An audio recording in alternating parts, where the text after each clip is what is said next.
Good morning. Happy Tuesday. Welcome to the morning sprint. I am Daphne Gray, and we have a girl back in the building today. Brittany Weir. I Yep. am back. We've been on the road a little bit yesterday. We'll Yeah. be back on the road on Thursday, but happy to join you this morning. Yeah, yesterday you were dealing with the whole Danville deal, right? Yeah, we were in Danville for the opening of the Caesars Temporary Casino. A lot of people out there excited to go. A lot of people waiting in line, ready to start gambling. So I'm sure they had a successful first day. I'm sure there's people back here this morning getting ready to go. But we have all the details for you on that story if you want to go place your bets on our website at WSLS.com. But we do want to start off with a story about this one woman who is giving the phrase self-loved a whole new meaning. Yeah. What she did at over 7 decades of life, that is people talking. That's coming up later in the sprint. You don't want to miss that You one. definitely don't want to miss that one.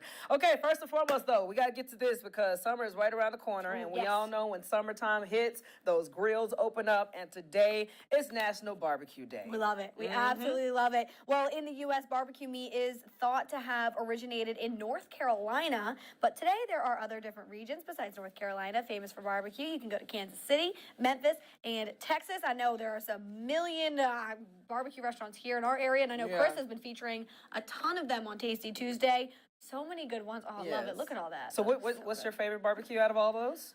Do you have a particular kind of? I love brisket. Like brisket's my favorite thing. But if you mean like a specific like restaurant, I don't think I can pick because I've tried. I feel like I've tried so many good ones. Okay, that's fair. yeah. Wait, hey Noah.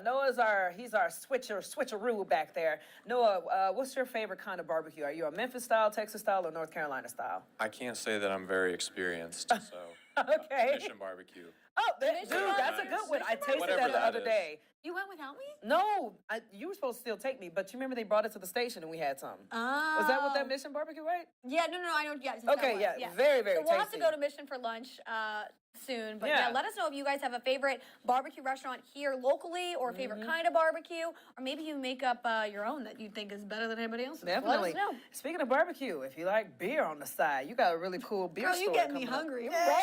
get Give that me beer. some brisket and then some beer. Well, a brewery in Lynchburg is expanding to Southside. Take a look at this. Three Roads Brewing Company is adding a tap room in Danville, part of Ballad Brewing. The tap room will double the brewery's production. So looking forward to a lot coming to Danville. New things. So if you are living close there, you want to take a trip down there is a lot to see. Yes, fun fact. So my mom makes the world's, in my opinion, obviously, I might be biased, but she makes a really good barbecue sauce. And one of her ingredients is beer. She I love puts that. beer in there. I love that. When I tell you, it's just, it's beautiful. Oh, I gotta and get, you're I not gotta even get a some- beer person, which I'm is nice. Like, not. you put that in, oof, So, definitely adds something. I gotta hook you up with a plate one day. Ooh, yeah, let's do that. So get this, just in time for the summer, obviously we all love our pets and we like going outside. Well, apparently FDA had to issue something on this. New guidance saying that it's perfectly safe to bring your dogs to restaurants with outdoor seating. It better reflects reality, as nearly half of states, including Virginia, they already allow canine dining outdoors as long as they have local approval. We know a lot of restaurants locally here do this. I always bring Mabel with me, but some are pushing back, though, about the increasing presence of these dogs due to concerns about fleas, pet hair, barking, and fighting. The food code is only meant to provide guidance, but many states use it to develop their own laws and regulations. I think it's great for business. So it's kind of built into the structure of like, let's go take the dog for a walk, let's stop and have a bite to eat, grab a glass of wine, they get outside, people give them attention, and it's kind of just a win all around. Just like kids. In fact, most dogs are better behaved than kids. So just be a responsible human with your animal and make smart decisions like everything else. So yeah, experts say that more people are looking for dining options that will accommodate their dogs. Yelp says searches for businesses using the dogs allowed filter jumped 58% between 2021 and 2023. So again, this hasn't been a problem for you. I think my family is the one who's helping jump that thing up Yes. because every single time we go somewhere, whether it's locally or we're visiting somewhere new, we always look dog dog-friendly places. restaurants. Because we got my girl Mabel, my mom has a little girl Kiwi. They're our family. They travel with us. So if we can go to a restaurant and bring them with us instead of keep them locked in a hotel room or locked in the apartament, they should be able to come out. And they are so well behaved. Yeah. They just sit there. They don't sit there and fight while people are eating. No, they don't. don't. Can you They imagine? sit there. No, I can't imagine that. I don't know where that's happening at. Not my restaurants. But they just sit there and they just wait patiently. Yeah. And everyone loves them. They bring a smile to your face. And then we go on with the rest of our day. See, I would love, if I had a small dog. I mentioned my Hamper Dimper earlier. So if my Hamper Dimper was still alive, I would definitely take her to all the restaurants. But obviously back then, when I was going to school and stuff, that I don't think that was a thing where people could bring dogs to the restaurants. But I can't do that with Bo. I'm pretty sure Bo would get out there and he would be just so overstimulated that he'd be just snatching tables down. So either way, what you guys think about that? Would you are you for seeing dogs eating next to you outside, or are you against it? I mean, there's some Look at places, that, look at that. there's some places too that allow inside. We won't get it, but yeah, let us know your thoughts on this. She's like, "I be sneaking my stuff." No, I mean Big Lick Brewing. If you go there, Well, they yeah, allow that dogs is true. inside, and you can also order food. So if you need any dog-friendly places, I got you. Yes. Okay. All right. Well, speaking of those dog-friendly places, it might not be a good day to bring that dog out today. We've got some rain for you. Meteorologist Chris Michaels is tracking all your latest forecasts. Happy Tuesday to you guys. Tracking the chance for some stronger thunderstorms this afternoon. Those will come in 2 waves. That's why the timing is broken down to about 1 to 9 p.m. Mostly going to be near and to the south of Interstate 64. The stronger storms that we do track, we'll be tracking the potential for localized wind damage and hail. Can't completely rule out a tornado warning south of US 460. So make sure you have our app downloaded. Make sure you have the alerts turned on just in case the National Weather Service issues a warning for your location. Thankfully, much better tomorrow. That's when I'll see you guys next time on The Spring. All right, Chris, thank you so much. And obviously, he's going to be busy throughout today. Our chief meteorologist, Jeff Hanowich, is going to be busy. So make sure you just have that weather app handy. Yeah, they've been working hard tracking all that for you guys. So always working to keep you guys safe. And speaking of Chris Michaels, you always know he always taking it to Tasty Tuesday. And it's so funny because he made the joke about today being National Barbecue Day. And out of all of the Tasty Tuesdays, we've been doing barbecue for the past Month. Yeah, exactly. And then he waits till today. It is not barbecue, but it's just as sweet. Get this. One woman in the New River Valley has been known for satisfying sweet tooths. And while she's still doing that, she's venturing into the new Blue Ridge Lady Cafe, which is today's Tasty Tuesday. And Robin Burdett, who was inspired by her grandma, who was a chocolate maker, is the Blue Ridge Fudge Lady and has been known for that for the past several years. I've seen her stuff all over social media. Yeah. But now she's adding to her repertoire. When the Mockingbird Cafe was closing, the owner called Robin, and the rest is history. Yeah, classic hits include that dark chocolate. I know you love some dark chocolate. Dark chocolate, caramel, sea salt, and then the regulars, chocolate and peanut butter. But in order to satisfy the customers, she kept the cafe going for breakfast. That includes pastries like scones, muffins, carrot cakes, and pies. And there is also lunch items too. And also she has this summer rolling out key lime pie fudge and margarita and pina colada fudge, all great flavors for the summer. You can learn more about her on WSLS.com. I'll have to try her out because I have a big sweet tooth. So this is right up my alley. Are you a fudge person? I do like fudge, but I can only do little portions of it. Like after a while, it does get to be a lot. It does get to be sickening for me, but yeah, a little bit. So, okay, fun fact. I attempted fudge one time. Making it or trying it? Tasting it. Okay. All people I have don't to know. So I attempted tasting it at one time, but I think the texture threw me off. Okay. And except there was just one experience, and that was like What over flavor a was it? decade. It was a basic chocolate. Just I'm a chocolate? basic chocolate, A you know basic me. chocolate? Okay. But yeah, I need to try it out again to give it another shot. But the fact that they got these, I guess, beach summer flavors. Key lime pie. Yeah. I wouldn't assume that to be fudge. What is fudge? Is that chocolate? Is that not The chocolate? fudge doesn't have to be chocolate. No, it's the way that it's made. So there's like chocolate flavor. So it doesn't have to be chocolate. I mean, I feel like that's like the most popular kind.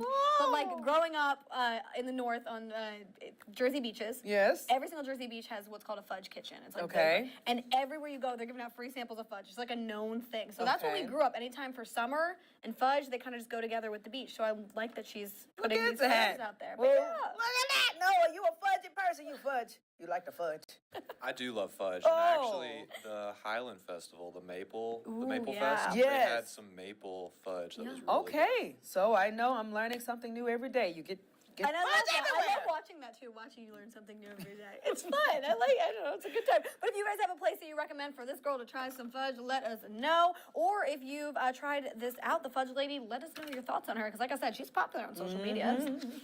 All right, moving on, man. We're going under the sea for this one. Yeah, a scientist in Florida has named a name in the record books. The university professor spent more time underwater than any other person in history, even teaching classes remotely. Look at this guy. Yeah, so his name is Joseph Dietery. He has been underwater for 74 days straight. He's currently living in a steel and glass habitat around 30 feet below the surface of a lagoon in Key Largo, Florida.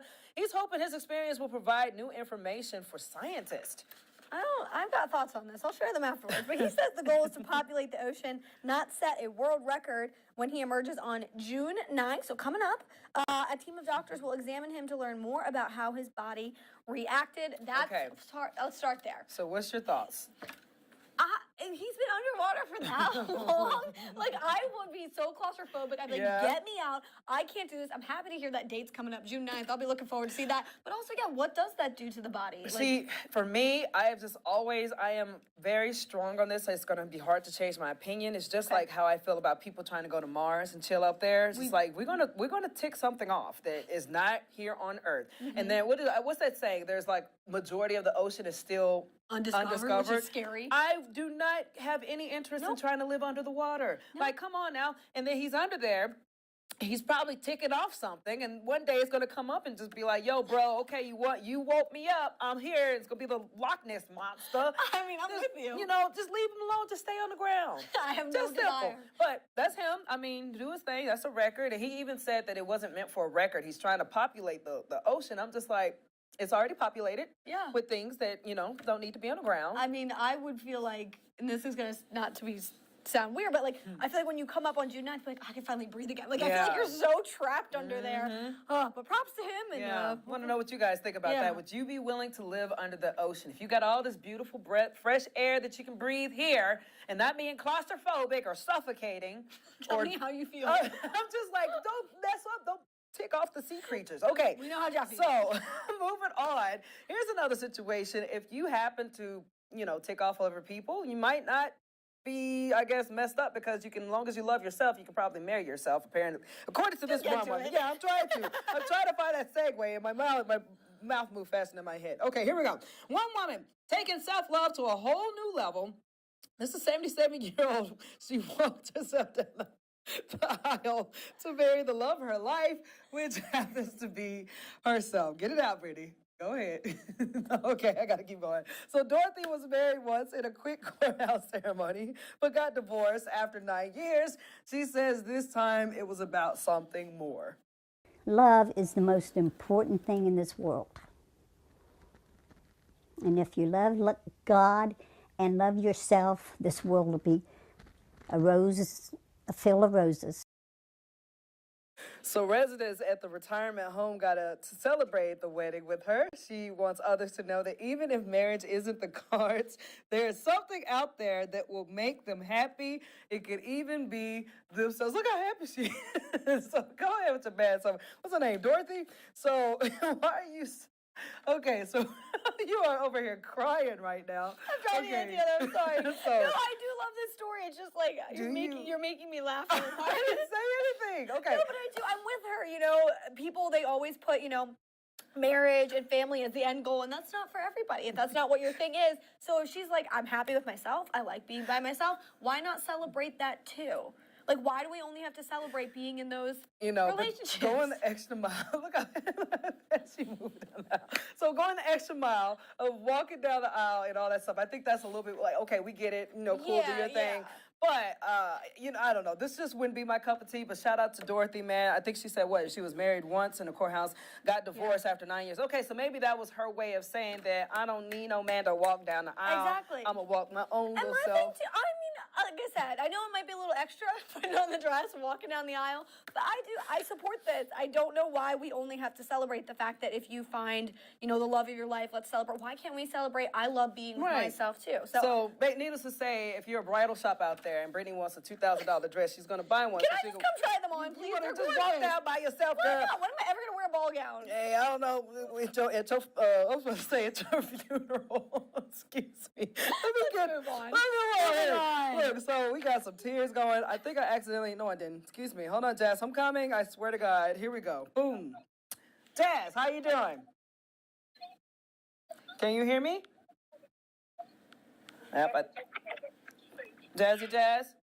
Hey, sorry about that. Good morning. morning. Oh, girl, how you doing? So, Brittany's over here very emotional right now off of this last story. What do you think about old Dorothy walking herself down the aisle? Yeah, honestly, I feel like loving yourself is the most important thing you can do in this world. So I thought it was cute, you know. I don't think, for me personally, it's not my cup of tea. But I do think that loving yourself, I feel like it's so important, and it's the only way that you can really reach true inner happiness. So I'm glad that she's doing what makes her really happy. Yeah, no, for sure. And like I said, I think that the point, she definitely got her point across. And I think her soundbite says it more, like you said, love yourself, obviously. But yeah, I mean, do you, boo? Get you a wedding dress if you want and go strut yourself down an aisle and you'd be just as happy. Okay, so would you ever, we always joke about how you looked identical to the new Little Mermaid. Would you ever find yourself living under the sea? No, ma'am. Ma'am, here's the words are spoken. That's so scary because we still don't really know all this down there. So why? I just don't feel the need to put myself in danger. Exactly. I'm with you on that. Do we have any viewers or comments today? Yeah, we have a ton of viewers. We have a ton of comments. A lot of people are not really a fan of the self-marriage. Okay. Hey, see, that's what I'm talking about. Okay, can you read off some appropriate comments that were said? Someone just said they don't want to normalize it. Okay. Yeah, that's boom. fine. Good job. What's her name? Her name is Chazzy. That is a great point. Yeah, don't make it like a normal thing. I'm with that. Right, I okay. get that. And what do we have another one? That's all the comments for today. Oh, that's fine. Hey, Chazzy, thanks so much for watching, and I am with you, girl. I'm telling you, yeah, you can love yourself, but let's not make this a thing because I think it's going to start getting, it's already kind of a little cringe, but it's going to probably get a little bit cringier. We don't need more. But yeah, so is there any, what's the best way for a person to drop their comment? Obviously, it seems like it's pretty easy. Yeah, just head to our website, go to our article and our live stream. There's a comment form right beneath the article. You can just drop your comment there. Super easy. Or you can head to our YouTube page and leave a comment in the chat box. Perfecto. Well, Jazz, thank you so much, girlie. Thank you, As Jasmine. always, you're awesome. Thank you. All right, have a good one. All right, now let's wrap it up with these headlines for the day. All right, coming up at our later newscast at noon, Roanoke City Council members voted against rezoning Fishburne Park 6-1. This comes after the Roanoke City Planning Commission voted to approve rezoning the park last week. Well, one of the biggest concerns leaders expressed was for parking in the area. We'll have all those details coming up later. Plus, we have Governor Glenn Youngkin will be in Lexington speaking at Virginia's Military Institute commencement at 11. This comes as Youngkin is defending his administration, saying that he will continue to advance equal opportunities for all Virginians. Details as to why he's defending his administration on our website at WSLS.com. And one man in custody this morning after Fairfax City Police say he attacked staffers with a bat. Well, U.S. Representative Gary Conley says the 49-year-old walked in with a bat and asked for him before attacking two women who work there. They're still figuring out the motive. That is a big story, rocking national headlines this morning. We'll have all the details for you coming up later. But, Japhanie, you got anything else on this Tuesday? I have nothing else. Just love yourself, guys. What about you, Noah? You got anything, babe? I got nothing. All right, He's got then. nothing. All right. We'll wrap it up. You gonna say bye to me? I'm going to say goodbye. Okay, I'm going to say bye. thank you all so much for watching, and thank you for anyone who's leaving a comment. Again, we want to hear from you on these stories, your opinions, your thoughts, because, we'll share ours with you, but we want to hear from you as well to see maybe if you agree with Japhanie and me or both of us. I don't know what's going on. Exactly. But let us know, and hope you guys have a good rest of your Tuesday. Yeah, we'll see you back here tomorrow morning at 8 on WSLS.com.